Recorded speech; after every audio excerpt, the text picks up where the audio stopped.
बिस्मिल्लाहिर्रहमानिर्रहीम। Guidance chapter number 41 की part 2 की वीडियो स्टार्ट करते हैं। स्टार्ट करेंगे ये वीडियो रोल ऑफ हीमोग्लोबिन और ऑक्सीजन ट्रांसपोर्ट से।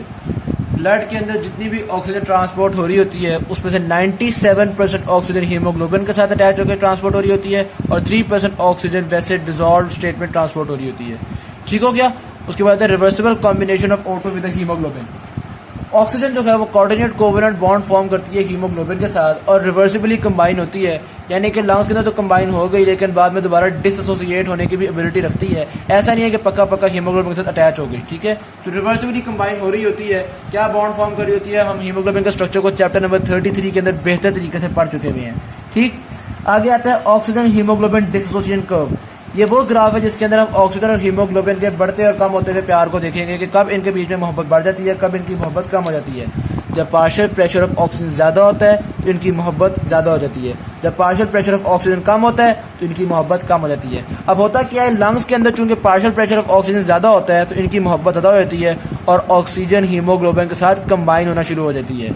और टिश्यू में जब जाते हैं तो वहाँ पे पार्शियल प्रेशर ऑफ ऑक्सीजन कम होता है तो एज अ रिजल्ट इनकी मोहब्बत भी कम हो जाती है और ऑक्सीजन हीमोग्लोबिन को छोड़ कर चली जाती है, टिश्यू को प्रोवाइड कर देती है अपनी ऑक्सीजन। अगर मैं ग्राफिकली भी आपको दिखाऊं तो ये देखिए partial pressure of oxygen in the blood बढ़ता चला जा रहा है यहाँ पे और साथ साथ मोहब्बत भी बढ़ती चली जा रही है। ये जो ऑक्सीजनेटेड ब्लड है इसमें देखिए पार्शियल प्रेशर ऑफ ऑक्सीजन ज़्यादा है तो ऑक्सीजनेशन भी ज़्यादा है और पार्शियल प्रेशर ऑफ ऑक्सीजन कम है तो इनकी ये आप देख रहे हैं कि मोहब्बत भी कम है। जब मोहब्बत कम होगी तो इनकी डिसोसिएशन हो जाएगी, एज अ रिजल्ट हीमोग्लोबिन की सैचुरेशन कम होगी। ठीक है, तो ये आप हीमोग्लोबिन की सैचुरेशन देख रहे हैं, ये ज़्यादा हो गई क्योंकि मोहब्बत ज़्यादा है। यहाँ पे हीमोग्लोबिन की सैचुरेशन कम हो रही है क्योंकि मोहब्बत कम हो रही है। ठीक होगी बात। आगे आते हैं maximum amount of oxygen that can combine with haemoglobin. भाईजान, ऑक्सीजन के 100 ml में होती है 15 ग्राम हीमोग्लोबिन। 1 ग्राम हीमोग्लोबिन में आती है 1.34 ml ऑक्सीजन, तो 15 ग्राम हीमोग्लोबिन में आती है 20 ml ऑक्सीजन। ठीक होगी बात। तो 100 ml ब्लड में 15 ग्राम हीमोग्लोबिन होती है और 15 ग्राम हीमोग्लोबिन में 20 ml ऑक्सीजन है, तो हम कह सकते हैं कि 100 ml ब्लड में 20 ml ऑक्सीजन आती है अगर हीमोग्लोबिन 100% सैचुरेटेड हो। यानी हीमोग्लोबिन जब बिल्कुल फुल होगी तो 100 ml ब्लड में 20 ml ऑक्सीजन होगी। ठीक होगी बात। नॉर्मली हीमोग्लोबिन फुल नहीं होती, 100% सैचुरेटेड नहीं होती, बल्कि तकरीबन 97% सैचुरेटेड होती है। इसलिए नॉर्मली 100 ml ब्लड में 20 ml ऑक्सीजन की बजाय तकरीबन 19.4 ml ऑक्सीजन होती है। ठीक हो गई बात। अच्छा, ये ऑक्सीजन सप्लाई किस तरह की जाती है नॉर्मल कंडीशन में और फिर किस तरह की जाती है एक्सरसाइज कंडीशन में और यूटिलाइजेशन कोएफिशिएंट, ये मैं आपको बोर्ड पे शो करता हूँ।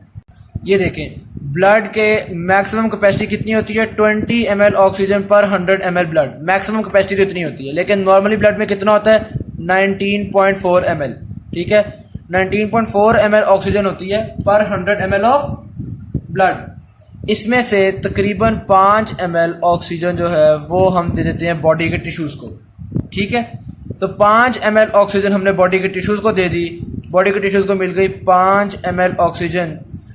तो 19.4 में से 5 ml निकल के पीछे रह जाती है 14.4 ml ऑक्सीजन आपके वेनस ब्लड में होती है। नॉर्मली तो ये होता है। जब आप एक्सरसाइज कर रहे होते हैं तो आपकी बॉडी के टिश्यूज को चाहिए ज़्यादा ऑक्सीजन, तो हर 100 ml ब्लड में से ये जो 19.4 ml है इसमें से 5 ml की बजाय तकरीबन 15 ml ऑक्सीजन दे दी जाती है। ठीक हो गई बात। तो 5 ml की बजाय 15 ml ऑक्सीजन दे देते हैं, पीछे वीनस ब्लड में रह जाती है 4.4 ml ऑक्सीजन।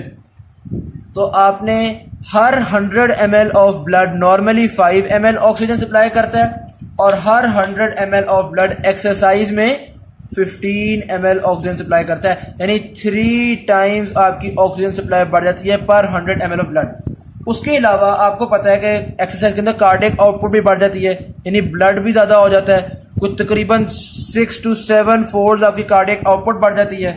ठीक है, तो इसको आप मल्टीप्लाई से इतना ब्लड का वॉल्यूम बढ़ गया और ब्लड के वॉल्यूम से इतनी ज़्यादा सप्लाई बढ़ गई तो तकरीबन टोटल अगर आप देखें तो एक्सरसाइज में 20 टाइम्स आपकी ऑक्सीजन की सप्लाई इंक्रीज कर जाती है क्योंकि कार्डियक आउटपुट भी बढ़ गई है और हर 100 ml में से ज़्यादा आपको ऑक्सीजन मिलना शुरू हो गई है। ठीक होगी बात। अच्छा, एक चीज़ नोट कीजिएगा, 19.4 ml में से 5 ml ऑक्सीजन यूज़ हो गई है यानी 5 ml आउट ऑफ 19.4। तो हम कहते हैं कि ये जो ऑक्सीजन की यूजेज हुई है या यूटिलाइज हुई है ऑक्सीजन, वो तकरीबन 25% ऑक्सीजन यूटिलाइज हो गई है।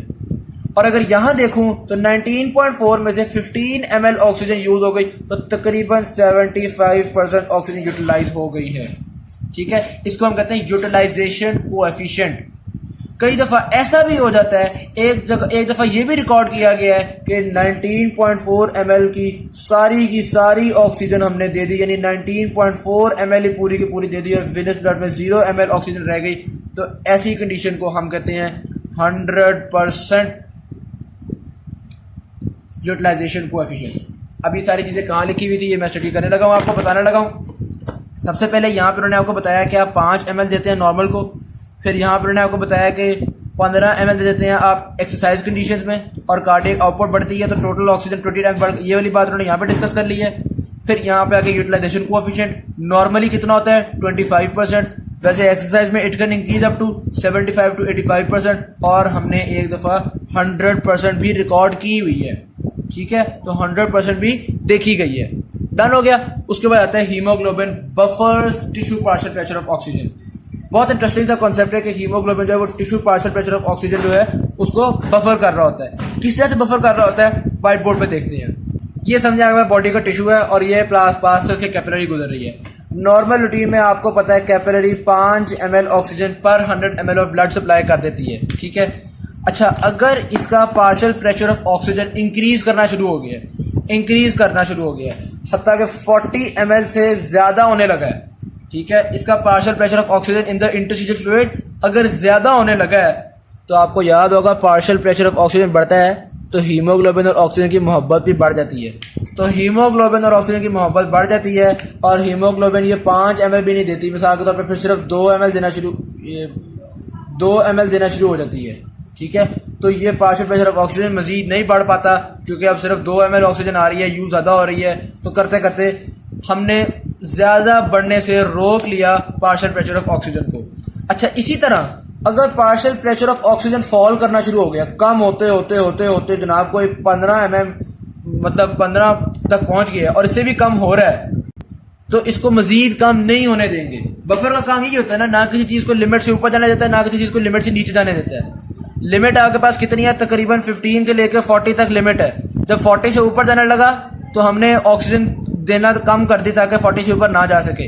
अब जब 15 से नीचे जाने लगा तो हम क्या करते हैं, दो तरह के काम होते हैं। जब 15 से कम होता है ना किसी जगह का पार्शियल प्रेशर, तो वो एक तरह की हाइपोक्सिक कंडीशन होती है, वहाँ पे ब्लड फ्लो इंक्रीज हो जाता है ऑटो रेगुलेशन के थ्रू, मुख्तलिफ मैकेनिज्म के थ्रू ब्लड फ्लो इंक्रीज हो जाता है। लो जी, ज़्यादा ब्लड आना शुरू हो गया है। ठीक है, दूसरी नंबर पे जब पार्शियल प्रेशर इतना कम हो गया है, पार्शियल प्रेशर कम का क्या मतलब था, हीमोग्लोबिन और ऑक्सीजन की मोहब्बत भी कम हो जाती है, तो ज़्यादा ऑक्सीजन हीमोग्लोबिन को छोड़ के टिश्यू में आना शुरू हो जाती है। मिसाल के तौर पे अगर 15 ml आ रही थी तो समझो कोई 10 ml ऑक्सीजन आना शुरू हो जाती है, तो हम इसको 15 पार्शियल प्रेशर ऑफ ऑक्सीजन को 15 ml से कम नहीं होने देते। अच्छा, एक और चीज़ उन्होंने यहाँ पे कही हुई है, वो उन्होंने कहा है the steep slope of the dissociation. ये आप देखें कि जब पार्शियल प्रेशर थोड़ा ज़्यादा कम होता है तो एक स्टीप स्लोप है, यानी हीमोग्लोबिन और ऑक्सीजन की मोहब्बत शदीद तरीके से कम हो जाती है। तो थोड़ी सी भी जब पार्शियल प्रेशर के अंदर कमी आई तो ऑक्सीजन ने शदीद बेवफाई शुरू कर दी और हीमोग्लोबिन को छोड़कर टिश्यू में जाना शुरू हो गई ताकि टिश्यू का पार्शियल प्रेशर ऑफ ऑक्सीजन एक हद से ज़्यादा फॉल ना कर सके। तो हम 15 से ज़्यादा फॉल भी नहीं करने देते, पर 40 से ज़्यादा बढ़ने भी नहीं देते, इसलिए हमने कहा हीमोग्लोबिन बफर करता है पार्शियल प्रेशर ऑफ ऑक्सीजन को। अच्छा, ये तो हमने देखा इंटरस्टिशियल फ्लूइड में अगर ज़्यादा हो जाए या कम हो जाए पार्शियल प्रेशर तो उसको कंट्रोल कर लेती है हीमोग्लोबिन। अगर एटमॉस्फेरिक एयर में पार्शियल प्रेशर ऑफ ऑक्सीजन ज़्यादा या कम हो जाए तो भी हीमोग्लोबिन कंट्रोल कर लेती है। अब वो किस तरह कंट्रोल करती है उसको हम स्टडी करने लगे हैं। पहले ये देख लें, यहाँ पर उन्होंने बताया हुआ है कि नॉर्मली आपके एल्वेलाई में होती है 104 mmHg partial pressure of oxygen. ठीक है, अगर कोई इंसान बहुत ज़्यादा प्रेशर ऑफ एयर इनहेल करना शुरू हो गया है या प्योर ऑक्सीजन इनहेल करना शुरू हो गया है तो उसके अंदर partial pressure of oxygen alveoli के अंदर बहुत इंक्रीज कर जाएगा। ठीक है, और अगर कोई कम हवा ले रहा है, कोई डीप सी मतलब कोई ऐसी कंडीशन है जिसमें उसको कम हवा मिल रही है, हाई एल्टीट्यूड पर चला गया है या कोई प्लेन में बैठा हुआ है तो कम हवा मिल रही है, पार्शियल प्रेशर ऑफ ऑक्सीजन 104 से कम हो गया है। ठीक है, तो partial pressure of oxygen alveoli में कम ज़्यादा होता रहता है, लेकिन आपकी हीमोग्लोबिन इतनी अच्छी है कि टिश्यू के अंदर पार्शियल प्रेशर ऑफ ऑक्सीजन को कम ज़्यादा नहीं होने देती। कैसे, क्या वजह है आखिर, उसको स्टडी करते हैं। ये समझें, ये ब्लड वेसल है जिसने एल्वेओलाई से, यहाँ पे एल्वेओलाई से हीमोग्लोबिन ने ऑक्सीजन लेनी है और आपके बॉडी के अंदर दे देनी है। तो आपको पता है यहाँ पे तकरीबन 5 ml ऑक्सीजन देते हैं पर 100 ml ऑफ ब्लड। ठीक होगी बात।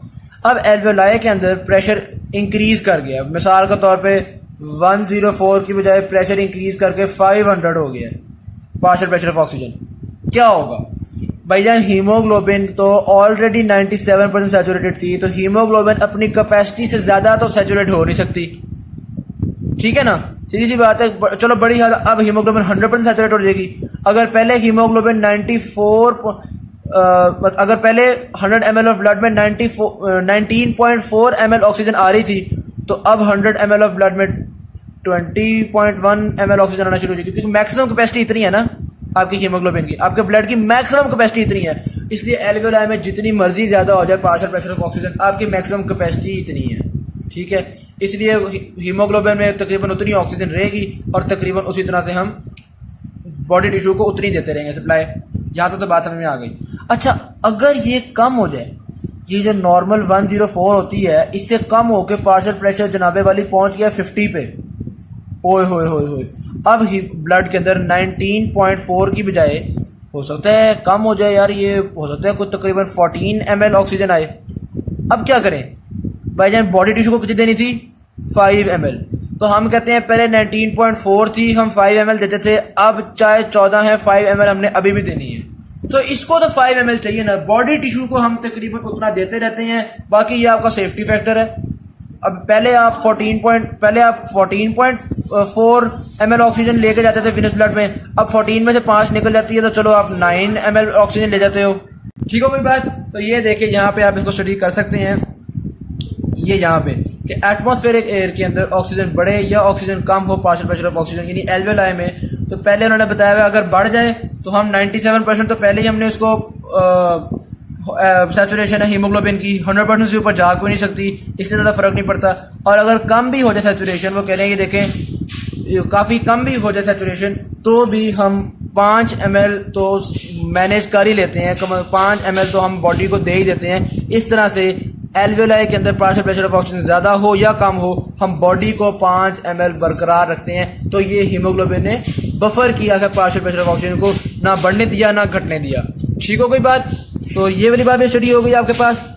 यहाँ पे उन्होंने कहा है एक एंड में जो लाइन लिखी हुई है कि ये जो सारा है, this demonstrates beautifully the tissue oxygen buffer function of the blood haemoglobin system.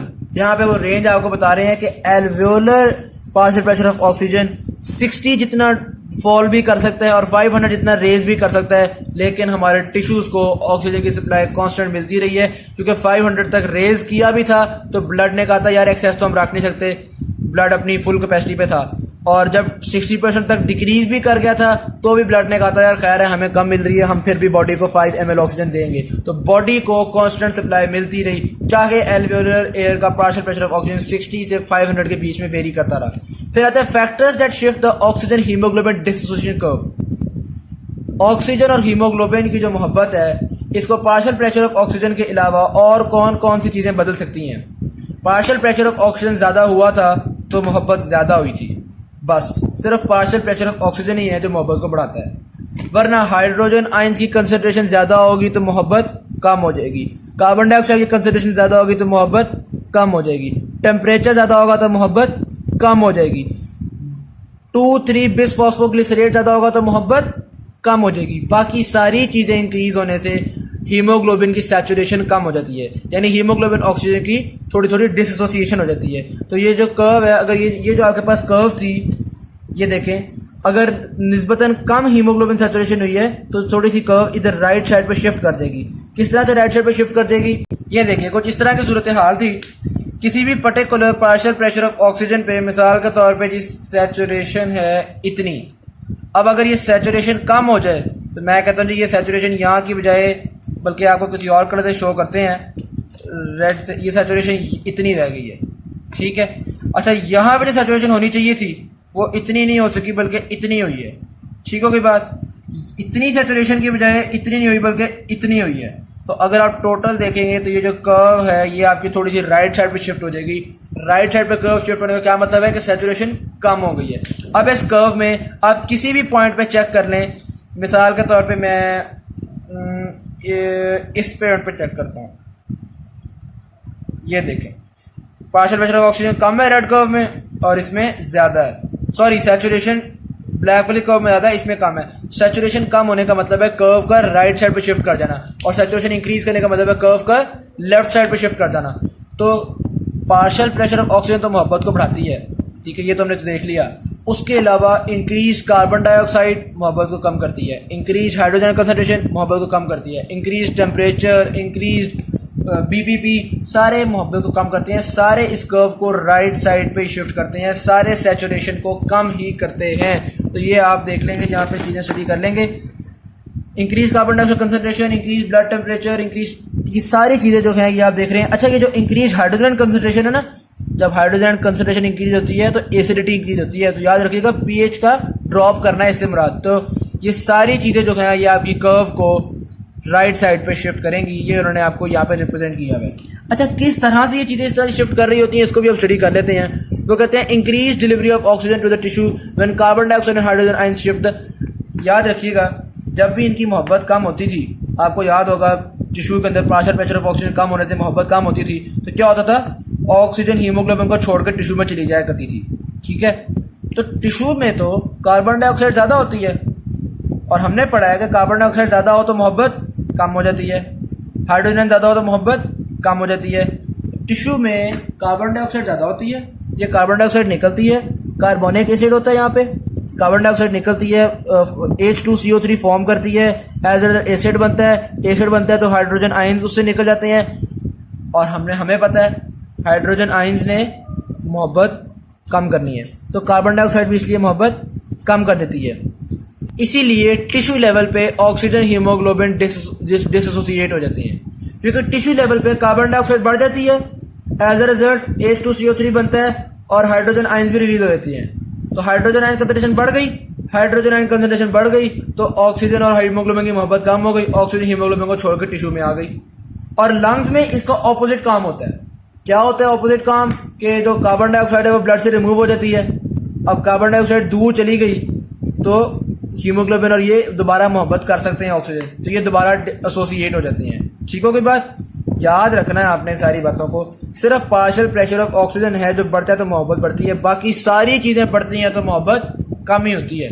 CO2 बढ़ेगी तो मोहब्बत कम होगी, हाइड्रोजन बढ़ेगा तो मोहब्बत कम होगी, टेम्परेचर बढ़ेगा तो मोहब्बत कम होगी, 2,3 बिसफॉस्फोग्लिसरेट बढ़ेगा तो मोहब्बत कम होगी। ठीक हो गया, तो ये तो कार्बन डाइऑक्साइड और उसको हमने डिस्कस कर लिया है। फिर आगे आता है आपके पास 2,3 बिसफॉस्फोग्लिसरेट का इफेक्ट क्या होता है इसके ऊपर, ठीक है। साथ ही आपके पास टेम्परेचर का इफेक्ट भी डिस्कस किया हुआ है। होता क्या है बेसिकली, आपकी बॉडी के अंदर जो 2,3 बिसफॉस्फोग्लिसरेट होती है ये थोड़ा सा कर्व को राइट साइड, इस कर्व को राइट साइड पे रखते हैं, यानी थोड़ा इनकी मोहब्बत में फासला पैदा करती रहती है और ऑक्सीजन आपकी टिश्यूज को मिलती रहती है। अगर किसी टिश्यू में हाइपोक्सिया हो जाए, ऑक्सीजन की कमी हो जाए, तो 2,3 बिसफॉस्फोग्लिसरेट बढ़ना की तादाद बढ़ जाती है। जब 2,3 बिसफॉस्फोग्लिसरेट इंक्रीज करती है तो हीमोग्लोबिन ऑक्सीजन की मोहब्बत मजीद कम हो जाती है, ऑक्सीजन उस टिश्यू को मजीद सप्लाई कर दिया जाता है। ठीक है, तो एक चीज़ आपने, अच्छा आगे डिस्कस करते हैं, फिर उसके बाद मैं आपको इन सबको कंबाइन करके बताता हूँ। जब आप एक्सरसाइज करते हैं मुख्तलिफ तरह के एसिड्स बढ़ जाते हैं, एसिड बढ़ेंगे तो हाइड्रोजन कंसनट्रेशन बढ़ेगी, हाइड्रोजन कंसनट्रेशन बढ़ेगी तो मोहब्बत कम हो जाएगी। इसी तरह से जब एक्सरसाइज में टेम्परेचर इंक्रीज होता है मसल्स में, तो टेम्परेचर बढ़ेगा तो मोहब्बत कम हो जाएगी और as a result oxygen haemoglobin को छोड़ के टिश्यू में आती जाएगी, तो ज़्यादा ऑक्सीजन मिल जाएगी टिश्यू को। ठीक हो की बात, और ये सारा कुछ इसका ऑपोजिट आपके लंग्स में हो जाएगा, वहाँ पे ऐसा टेम्परेचर इंक्रीज नहीं होगा, तो लंग्स में जो ऑक्सीजन है वो हीमोग्लोबिन को अपने साथ कंबाइन कर लेती है। अच्छा, अब मैं इन सारे फैक्टर्स को ना एक दफ़ा कंबाइन करके डिस्कस करने लगा हूँ आपके पास।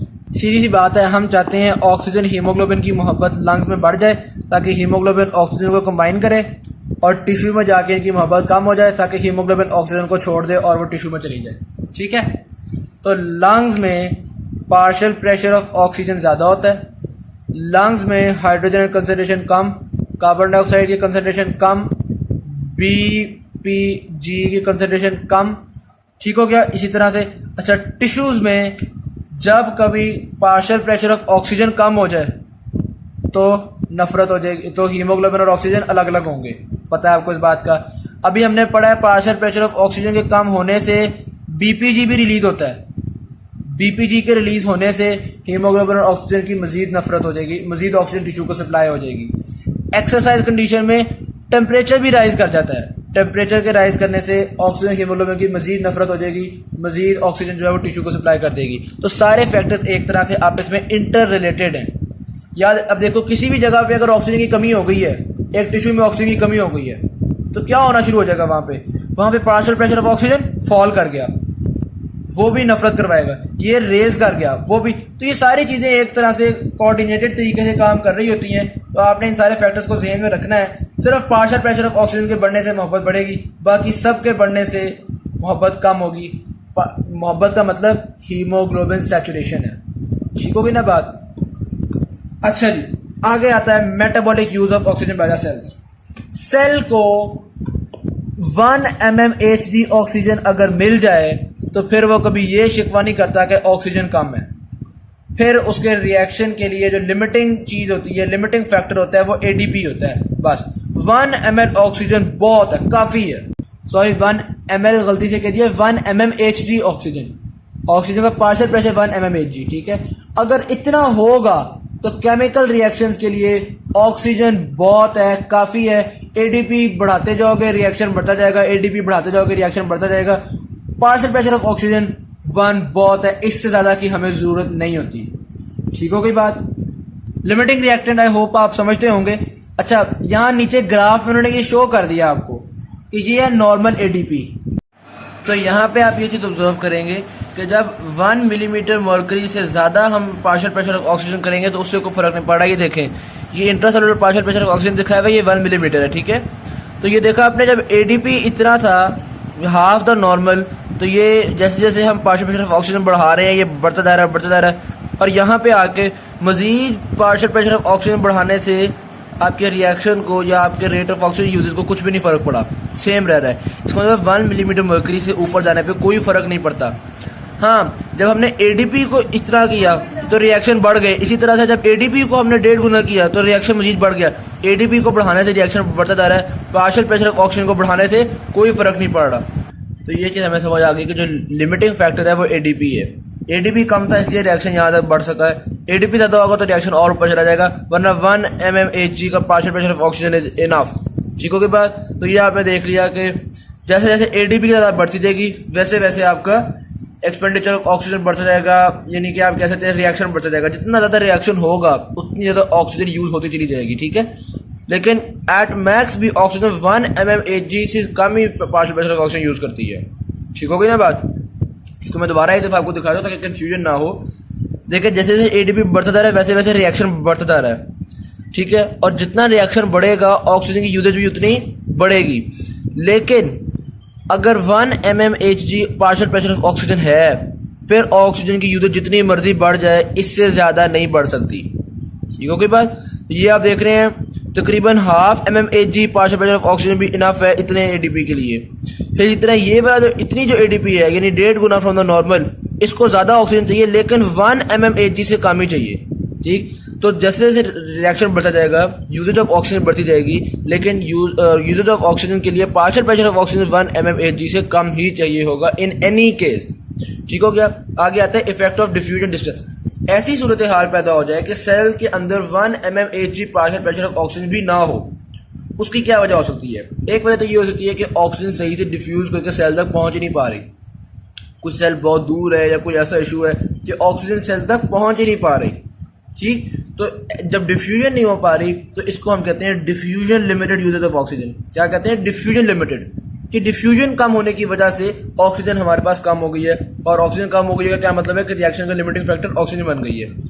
और आगे फिर एक और बात डिस्कस की हुई है कि अगर डिफ्यूजन किसी जगह पे सही है, ब्लड फ्लो ही नहीं है, ब्लड वेसल्स ही ब्लॉक हुई हैं, ब्लड फ्लो ही नहीं आ रहा, ठीक है, या कोई इस तरह की वजह हो गई है कि ब्लड फ्लो तो आया लेकिन ब्लड ऑक्सीजन नहीं दे रहा टिश्यूज़ को, कोई भी ऐसी वजह हो गई है तो उसको हम कहते हैं ब्लड फ्लो लिमिटेड यूज।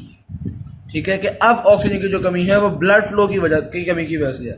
जी, ऑक्सीजन की कमी चाहे ब्लड फ्लो लिमिटेड हो चाहे डिफ्यूजन लिमिटेड हो, बहरहाल ऑक्सीजन की 1 मिलीमीटर मर्करी से कम जो पार्शियल प्रेशर है वो हमारे लिए काबिल बर्दाश्त नहीं होता। तो यहाँ पर उन्होंने ये लिखा हुआ है कि ये जल इट कॉजेज डेथ। ठीक होगी बात। आगे इंशाल्लाह पार्ट 3 की वीडियो में डिस्कस करेंगे। Thank you very much.